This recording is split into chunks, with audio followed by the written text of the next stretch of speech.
Hello दोस्तों, मैं आपकी दोस्त आज फिर से आप लोग के लिए लेकर आ गई हूँ मज़ेदार सी कहानियाँ। तो चलिए बिना किसी देरी के शुरू करते हैं आज की कहानी। उज्जैन के राजा विक्रमादित्य की रहस्यमयी सिंहासन का क्या हुआ, इसका किसी को कोई पता नहीं है। लेकिन जब वह सिंहासन धार के राजा राजा भोज को मिला तो मालवा का इतिहास बदल गया। इसके बाद से एक नई परंपरा तो प्रारंभ हुई ही, साथ ही दुनिया को सिंहासन बत्तीसी की दिलचस्प कहानियां भी मिली। विक्रमादित्य को लेकर यह भी कहावत है कि 32 पुतलियों वाला उनका सिंहासन उनके दिवंगत होने के बाद धरती में समा गया था। यह भी कहा जाता है कि एक गडरिया बालक पत्थर पर बैठकर न्याय करता था। माना जाता है कि उसके नीचे ही सिंहासन बत्तीसी है, और राजा भोज को जब यह बात पता चली तो उन्होंने सिंहासन को निकलवाया था। और जब राजा भोज ने उस सिंहासन पर बैठने की कोशिश की तो सिंहासन से हर बार एक पुतली निकली और राजा विक्रमादित्य की एक कथा सुनाकर चली जाती। और इस बार भी यही हुआ। जब राजा भोज ने सिंहासन पर बैठना चाहा तो सिंहासन से 7वीं पुतली कौमुदी निकली और उन्होंने राजा विक्रमादित्य की एक कहानी सुनाई। एक दिन राजा विक्रमादित्य अपने शयन कक्ष में सो रहे थे। अचानक उनकी नींद करुण क्रंदन सुनकर टूट गई। उन्होंने ध्यान लगाकर सुना तो रोने की आवाज़ नदी की तरफ से आ रही थी और कोई स्त्री रोए जा रही थी।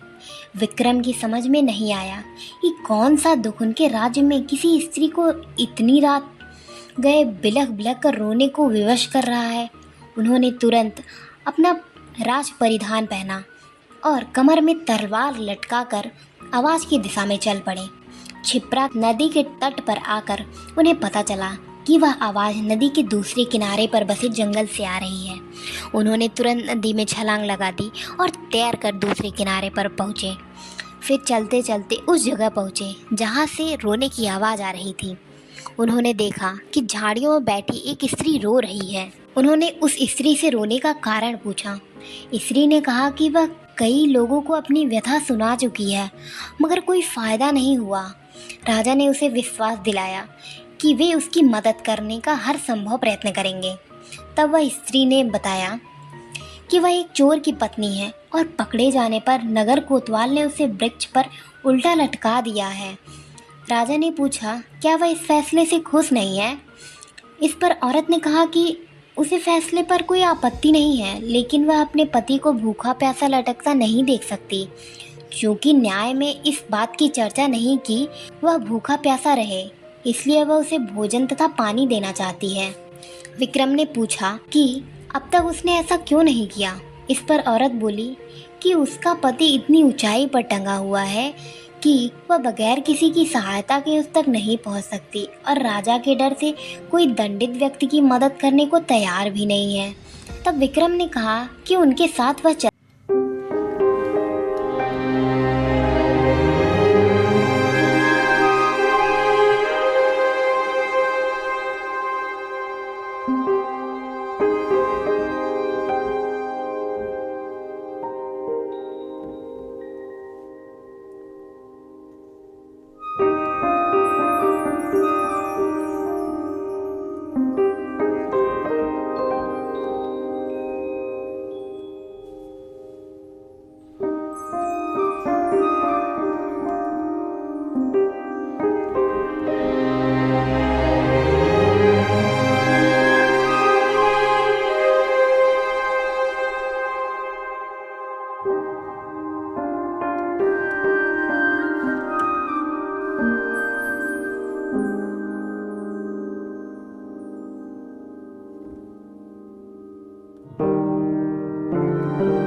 हुआ था। इसलिए उसने कहा कि अगर आप दक्षिणा देना ही चाहते हैं तो मुझे दक्षिणा स्वरूप यह पात्र दे दें, ताकि मुझे किसी के सामने भोजन के लिए हाथ नहीं फैलाना पड़े। विक्रम ने बेझिझक उसी क्षण उसे वह पात्र दे दिया।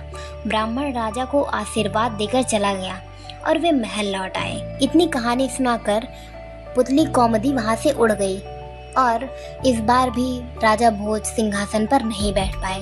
दोस्तों, ये रही हमारी आज की कहानी। अगर आपको ये कहानी अच्छी लगी तो वीडियो को ज़रूर लाइक करें और हमारे चैनल को ज़रूर सब्सक्राइब करें।